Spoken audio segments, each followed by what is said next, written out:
Bienvenidos a una nueva edición de Informe Diario. Los saluda Carla Chocano. Es momento de revisar los titulares del programa de hoy.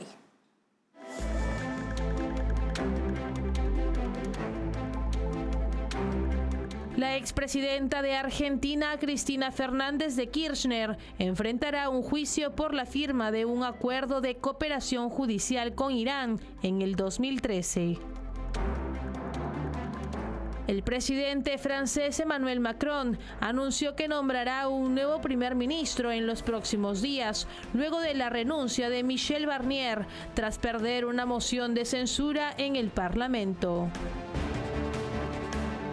El presidente electo de Estados Unidos, Donald Trump, anunció el nombramiento de David Sacks como zar de inteligencia artificial y criptomonedas de la Casa Blanca. El Tribunal Constitucional de Rumania decidió anular las elecciones presidenciales del 2024, que deberían haber celebrado su segunda vuelta este domingo. Vamos ahora con el desarrollo de la información. La expresidenta de Argentina, Cristina Fernández de Kirchner, enfrentará un juicio oral por un acuerdo con Irán en el 2013, acusado de encubrir a responsables del atentado a la AMIA en 1994. La justicia argentina sostiene que buscaba exonerar a Irán y Hezbollah, señalados como responsables del ataque que dejó 85 muertos. Este caso se suma a los problemas legales de Fernández de Kirchner, incluyendo una condena previa por corrupción. La expresidenta de Argentina, Cristina Fernández de Kirchner, deberá enfrentar un juicio oral por la firma de un acuerdo de cooperación judicial con Irán en el 2013, el cual, según la justicia argentina, tenía el propósito de encubrir a los responsables del atentado contra la sede de la AMIA en 1994, un ataque terrorista que dejó 85 muertos y más de 300 heridos. El acuerdo, que supuestamente buscaba esclarecer el atentado, fue impulsado durante el gobierno de Fernández de Kirchner, pero la justicia argentina sostiene que en realidad tenía el objetivo de liberar de culpas a Teherán, señalando a Irán como el principal responsable ideológico del ataque, con la colaboración del grupo terrorista Hezbollah. Este pacto nunca entró en vigor, ya que el parlamento iraní no lo ratificó. El fallo unánime del máximo tribunal de Argentina desestimó un recurso de apelación presentado por la exmandataria, lo que permitió que el juicio oral se lleve a cabo. La Delegación de Asociaciones Israelitas Argentinas, conocida como DAIA, que actúa como querellante en el caso, destacó que este juicio es esencial para esclarecer si efectivamente se intentó encubrir a los responsables del atentado de la AMIA. El acuerdo del 2013 fue cuestionado por la Fiscalía, encabezada por el fallecido fiscal Alberto Nisman, quien en el 2015 acusó a Fernández de Kirchner de encubrimiento. Nisman fue encontrado muerto en circunstancias misteriosas un día antes de presentar sus pruebas ante el Congreso. Este juicio se suma a los graves problemas legales de la exmandataria, que ya enfrenta una condena de 6 años de prisión por administración fraudulenta y la inhabilitación para ejercer cargos públicos. Y por su parte, el presidente de Argentina, Javier Milei, destacó que su gobierno tiene como objetivo restaurar a Argentina como la primera potencia mundial, recuperando el lugar que ocupaba a fines del siglo XIX. En su discurso subrayó que para lograrlo se abrazarán las ideas de libertad y avanzarán sin consideraciones. Además, anunció que planea implementar 3.200 reformas estructurales durante su mandato, con la meta de convertir a Argentina en el país más libre del mundo al finalizar su gestión. Nosotros, si hay algo que tenemos claro, es el rumbo, a dónde queremos llevar a la Argentina, a dónde queremos poner a la Argentina. Nosotros queremos hacer grande nuevamente la Argentina, nosotros queremos que Argentina sea nuevamente la primer potencia mundial. Queremos recobrar ese lugar que tenía a fines del siglo XIX y para eso decidimos abrazar las ideas de la libertad y avanzar sin ningún tipo de consideración. Y de hecho, teniendo el 15% de la Cámara de Diputados y el 10% de la Cámara de Senadores, hicimos una reforma que es 8 veces más grande que la que hizo Menem. que fue la reforma estructural más grande de la historia argentina. Pero quiero decirles algo más de cara al futuro. Para nosotros no es suficiente. No es suficiente haber escalado 90 puestos en términos de libertad económica. Nuestro objetivo es hacer 3.200 reformas estructurales más y que cuando termine este mandato ser el país más libre del mundo. Y ahora les contamos que en el programa Informe Extra de TV Libertad, el analista económico de la Cámara de Diputados de México, Asael Polo, criticó la reforma constitucional aprobada en el Senado que elimina 7 organismos autónomos. Polo advirtió que la desaparición de estas entidades violaría los acuerdos comerciales que México tiene con sus socios internacionales. Según el analista, esta reforma podría tener repercusiones negativas en la imagen y relaciones comerciales de México con otros países. Escuchemos. Además de los 7 que se comentaban, yo quiero hacer hincapié en 3. Uno que tiene que ver con telecomunicaciones, el otro con competencia económica y uno con transparencia de la información. De estos 3, sin lugar a dudas, y lo quiero resaltar porque estos son los que nos involucran directamente con el comercio exterior, en específico con el Tratado de Libre Comercio que tenemos con América del Norte, Canadá y Estados Unidos, el TEMEC. Entonces, de estos 3, ha generado una gran polémica a partir de que son violatorios de los acuerdos que se tiene con nuestros socios comerciales y sobre todo porque no tienen una razón o una justificación muy específica o que genere una atadura directamente para que se puedan eliminar estos órganos. No obstante, lo que sí se está generando es una concentración de poder, como lo decía, sin una justificación, pero sí con un hambre de poder acaparar estos organismos o estos institutos en función de, como se dice en los corredores políticos, poder hacer una tapadera directa de las malversaciones o incluso de casos de corrupción que se hablan dentro de este gobierno. Y en otras noticias, el presidente electo de Estados Unidos, Donald Trump, anunció el nombramiento de David Sacks como zar de inteligencia artificial y criptomonedas de la Casa Blanca. El cargo tiene como objetivo liderar una reforma en las políticas tecnológicas y financieras del país. A través de su red Truth Social, Trump destacó que Sacks trabajará en la creación de un marco legal claro para regular la industria de criptomonedas, promoviendo su prosperidad en Estados Unidos. El presidente electo de Estados Unidos, Donald Trump, anunció este jueves el nombramiento de David Sacks, exdirector de operaciones de PayPal y reconocido defensor de las criptomonedas, como zar de la inteligencia artificial y criptomonedas de la Casa Blanca. El cargo busca liderar una reforma en las políticas tecnológicas y financieras del país.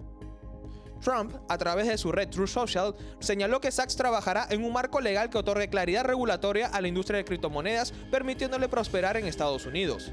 Este nombramiento coincide con un auge en el sector marcado por el récord histórico de Bitcoin, que superó los $100.000 por primera vez esta semana. El rol de Sacks incluye colaborar con el presidente electo en una nueva estrategia tecnológica que abarca una regulación moderada de la inteligencia artificial y un enfoque en el uso responsable de estas tecnologías en lugar de restringir su desarrollo. Inversionistas tecnológicos como Eli Gil y Sam Altman han elogiado la decisión, destacando el conocimiento técnico y comercial de Sacks en estos campos.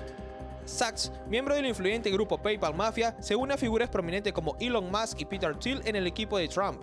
Musk, también designado por Trump para liderar un comité de eficiencia gubernamental, compartirá responsabilidad en esta nueva estructura tecnológica. El nombramiento subraya el giro de Trump hacia una postura pro-tecnología y criptomonedas, marcando un contraste con su escepticismo anterior. Este cambio busca posicionar a Estados Unidos como líder global en activos digitales y en la revolución tecnológica impulsada por la inteligencia artificial. Y además, en el programa En Contexto de TV Libertad, el abogado y analista político Lucas Jersey criticó duramente el indulto presidencial de Joe Biden a su hijo Hunter Biden, calificándolo de una aberración. Jersey también cuestionó la idoneidad de Biden para la presidencia de Estados Unidos, asegurando que nunca tuvo el perfil adecuado para este cargo. Además, destacó que el presidente ha tenido una reputación negativa a lo largo de su carrera política, lo que ha marcado su gestión. Escuchemos. Ese es un argumento que un abogado lo podría presentar. En Estados Unidos existen apelaciones, existe el proceso también de habeas corpus, ¿no? Si ha habido un proceso viciado, entonces a través de los mecanismos legales correspondientes se puede, digamos, cuestionar esos vicios, ¿no? Pero que un padre indulte a su hijo es una aberración, ¿no? Porque obviamente el padre siempre va a estar del lado del hijo, sea inocente, sea culpable, ¿no? Un padre no puede tomar decisiones de este tipo a favor de su hijo en el ámbito público. Entonces, la verdad que Joe Biden está quedando pues muy mal, ¿no? La verdad que esta es una persona que nunca tuvo el perfil adecuado para ser presidente de los Estados Unidos, ¿no? Es uno de los senadores con más tiempo en el Senado de Estados Unidos, Joe Biden, y siempre tuvo un poquito de una mala reputación, ¿no? Si nosotros revisamos artículos, textos, lo que se discutía en la prensa en los años 80, en los años 90, se va a ver que siempre Joe Biden fue considerado una figura un poquito oscura, ¿no? Siempre hubo una sombra ahí de corrupción encima del señor Biden, ¿no? Hay que conocer también al personaje.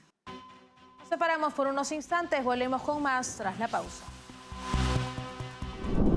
Café Sombra de Pino. Un café diferente que crece a la sombra de pinos en Villarrica. Ya lo saben, Café Sombra de Pino. Un café premium al alcance de todos.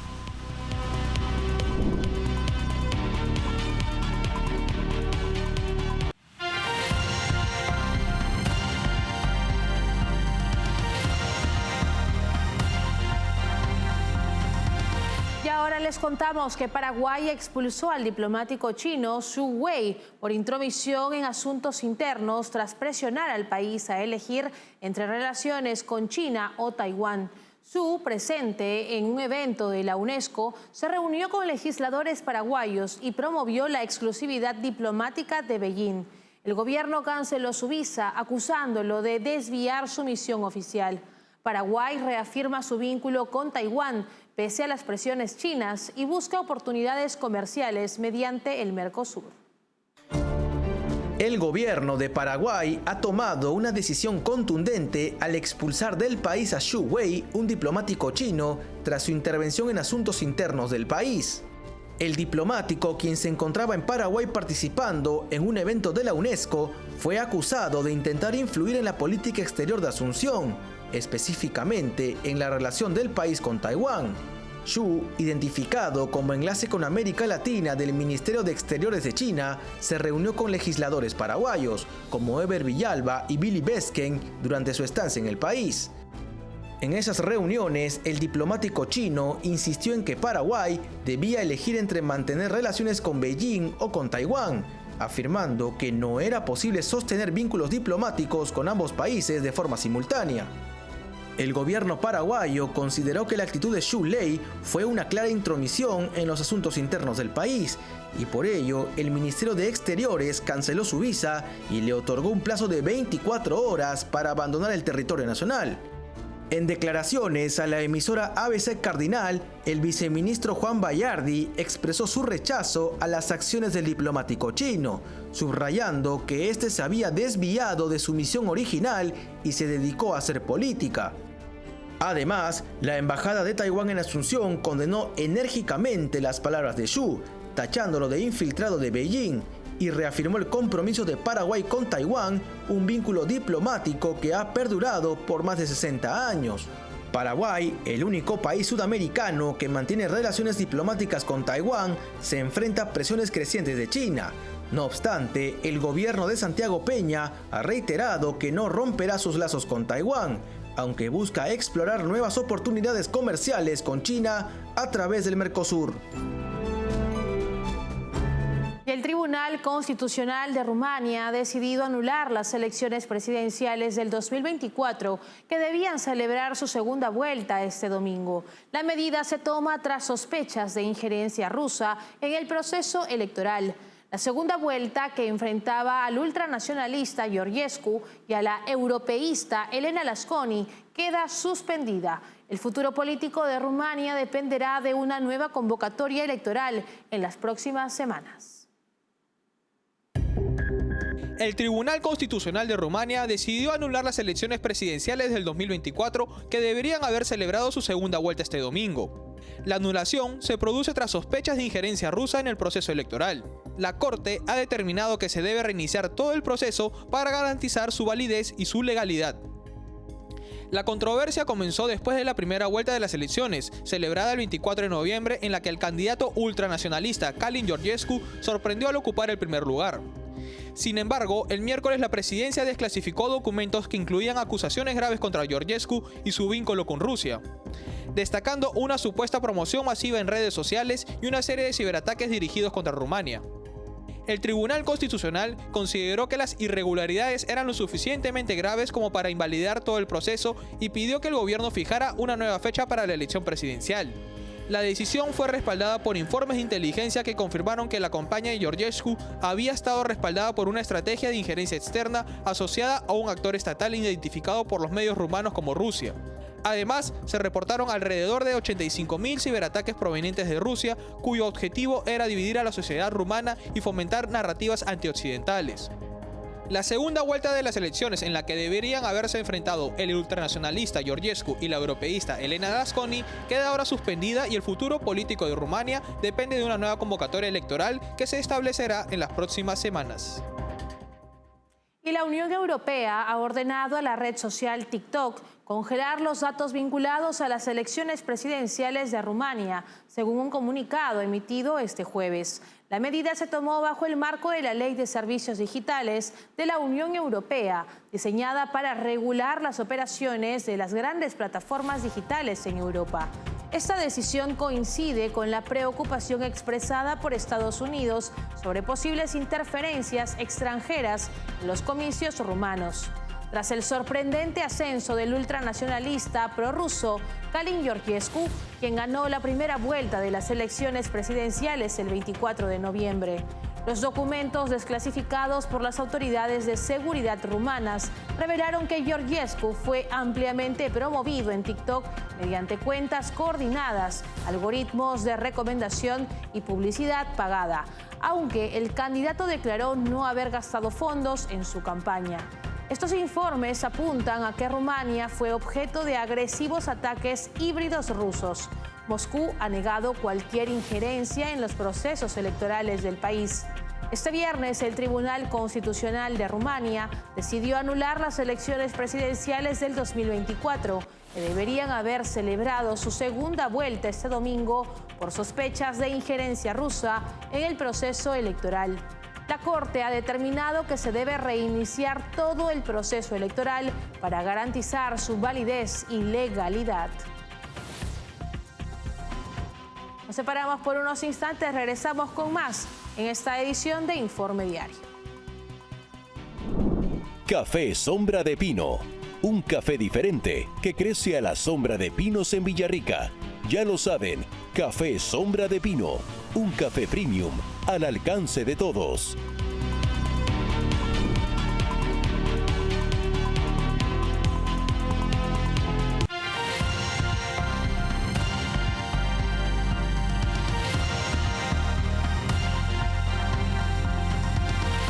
Les contamos que la guerra civil en Siria, que lleva más de una década de enfrentamientos, continúa escalando. Esta vez las fuerzas rebeldes lideradas por el grupo islamista Hayat Tahrir al-Sham, opositor al régimen de Bashar al-Assad, están avanzando hacia Homs, una ciudad estratégica que conecta la capital Damasco con el norte del país, según el Observatorio Sirio de Derechos Humanos. Este avance ocurre tras la captura de Alepo y Hama. Importantes victorias para los rebeldes que han debilitado significativamente al régimen. Abu Mohamed al-Golani, líder de HTS, declaró que su objetivo es derrocar al-Assad, intensificando los combates en el país. La situación ha generado una nueva ola de desplazamientos. Miles de civiles han huido de Homs hacia las regiones costeras, controladas por el gobierno en busca de refugio. Por su parte, el ejército sirio está enviando refuerzos para intentar proteger la ciudad. Sin embargo, los rebeldes ya han llegado a zonas cercanas, lo que podría permitirles cortar la carretera principal hacia la costa, un punto clave para el régimen. El conflicto en Siria comenzó en el 2011 tras la violenta represión de protestas prodemocráticas por parte de al-Assad. A lo largo de los años, potencias extranjeras como Rusia e Irán han apoyado al régimen. Ahora, con esta nueva ofensiva, fuerzas rebeldes desafían nuevamente al régimen en una guerra que parece lejos de terminar. Así llegamos al final en esta edición de Informe Diario. Para más novedades pueden escanear el código QR que aparece ahora en sus pantallas. Estamos en www.grupotvl.com. Nos pueden seguir en Twitch como TVLESP. Nos escuchan a través de Spotify como TVL en español. Y recuerden suscribirse a nuestro canal de YouTube TVL en español, donde podrán ver y seguir nuestra señal en vivo. Hasta una próxima edición. Permiso.